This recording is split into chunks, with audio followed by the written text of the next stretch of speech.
Hey guys, welcome back to my channel. So I finally filmed my at-home hair dyeing routine for you all. This is one of my most requested videos, so I wanted to make sure that I covered everything and provided as much visual info as possible. I am super obsessed with the health of my hair, so I only do this process once a year, and I pretty much dedicate the rest of the year deep conditioning, strengthening and growing healthy long hair. I avoid use of any heat. Yes, I did straighten my hair in a previous video, but that is not something I would normally do. So the past week I have literally been intense deep conditioning and applying coconut oil to my entire head from root to tip and leaving that in overnight, just so I can prepare my hair for the dyeing process. So my hair is naturally black and I've only ever used this dye to colour my hair. I wanted to find a way to dye my hair without directly applying bleach to lighten it and to achieve my desired colour in the safest way I could find. So I did my research and found the XXL Live Colour hair dye specifically for dark hair, and it works so perfectly that I've never actually had to look for another one.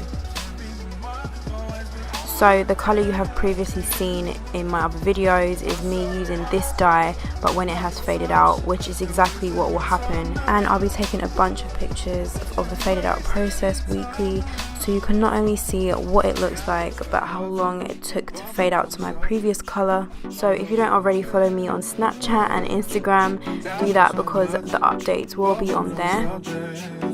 So I always use 2 boxes of dye. Since I only do my hair once a year, I end up with a lot of regrowth by the time I am ready to dye again. So 1 box for my roots and the other for the remainder of the hair. So I like to detangle my hair, as you previously saw, with a paddle brush as much as I can before I start. This will ensure an even application.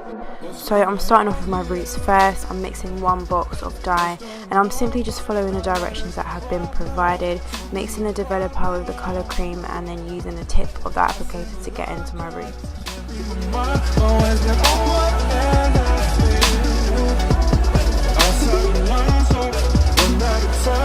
What is the problem?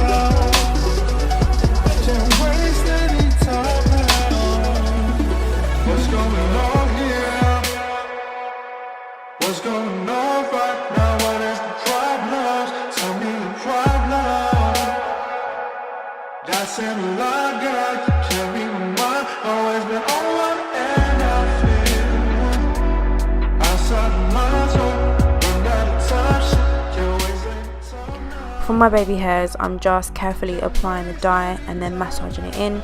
Just being quite careful with it, as I don't want to get it all over my skin unnecessarily.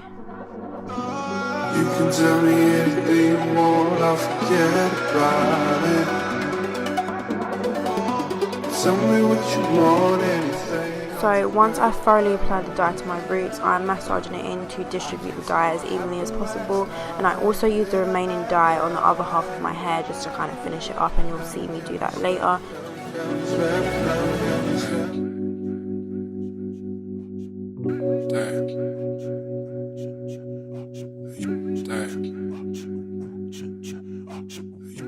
So I'm leaving this to sit for about 10 minutes before I continue the rest of my hair. Since my roots are darker than the rest, this will give me an even colour throughout.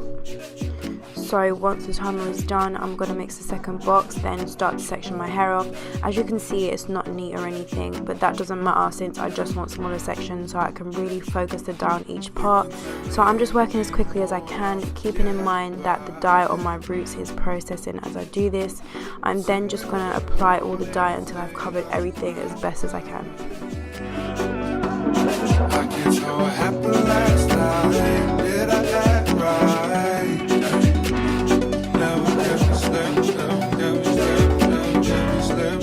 What's going on here?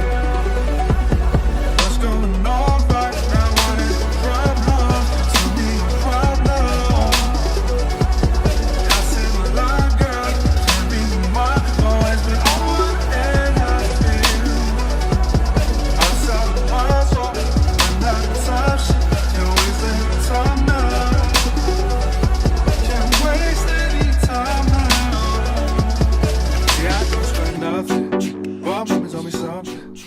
So I did get some of the dye on the back of my neck and obviously on my forehead, but I'm not too worried about that because I can take that off straight away as soon as I'm done with a cloth, and it will come off with no problem at all. When I trip to the top, not at the end of the top. Never just out of the house.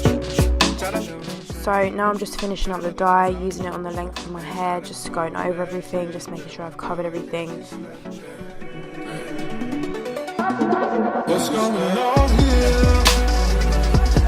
What's going on? So once I'm done with the dyeing process, I'm just putting on a plastic cap to help the dye develop and leaving everything to sit for a further 20 minutes.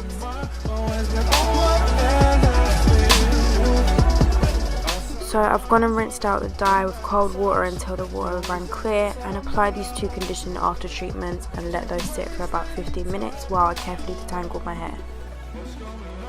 So I've styled my hair in a regular wash and go, and I'm adding some coconut oil to begin restoring the moisture that I've lost during the dyeing process, especially onto my ends, and then I'm just leaving my hair to air dry like I normally would do.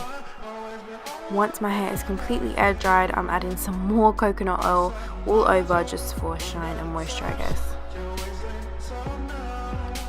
So that is my completed hair dyeing routine. It took me just under an hour to complete and to get these results. It's not actually picking up that well on camera, but I'm going to insert some pictures at the end and you guys can see exactly what it looks like in real life. And I typically don't wash my hair until about 7 days after I've dyed my hair. I think the longer you leave it, the better, really. I always get so super excited when I dye my hair. I absolutely love this colour, and if any of you guys end up using it too, then let me know how you got on. Thank you so much for watching this video, and be sure to follow me on social media for updates on how my colour fades to the colour seen in my previous videos. Don't forget to like and subscribe to my channel for lots more videos like this, and I will see you in a later video.